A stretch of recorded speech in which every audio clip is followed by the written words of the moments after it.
Last night, voters filled 3 seats on the Sioux City Community School District School Board. That's right. 2 incumbents, Bobby Michelson and Jan George, retained their seats by finishing 2nd and 3rd, respectively. The top vote getter was newcomer Cyndi Hanson. She pulled in a 21% of the vote. Now, KTNV's Kaylee Dom spoke with Hanson and the school district superintendent to learn more about what the results of this election really mean for the district. She's with Live Link 4 outside the school district's headquarters in downtown Sioux City for us tonight. Kaylee?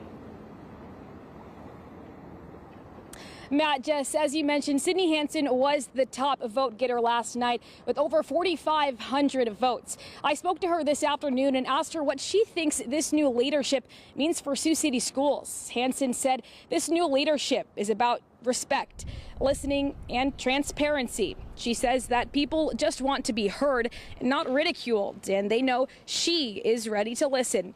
Throughout her campaign, Hanson says the #1 thing people want is transparency. Hanson says recent closed sessions of the school board have led to that call for transparency. She says she'll make transparency one of her top priorities.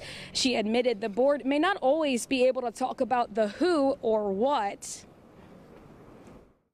but we can always talk about the why or how. So we can talk about process, we can talk about why we can't share information and why confidentiality is important at times, but we can still be transparent in what led to this situation, or how does the process work, and build trust by having transparency in that regard.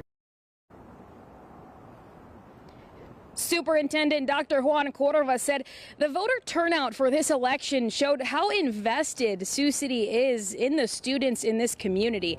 He said he plans to call Hanson personally to congratulate her, as well as set up some onboarding events for her. Dr. Cordova says overall, it's always good to get a fresh perspective on things. We're always looking for ways to do what we do better. And I think, as always, it's always nice to get a fresh set of eyes and see how it is. She's from the community, so she obviously knows what we do. But maybe she has some ideas that we'll bring in, and collaboratively together, the board will work to basically serve the community and our students.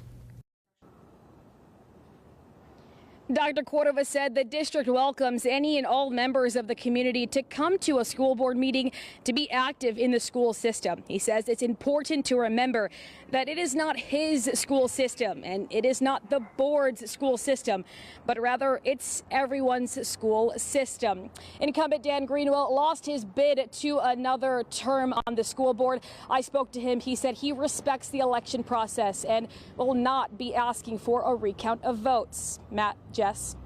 Kaylee Doms for us in downtown Sioux City tonight. Kaylee, thank you.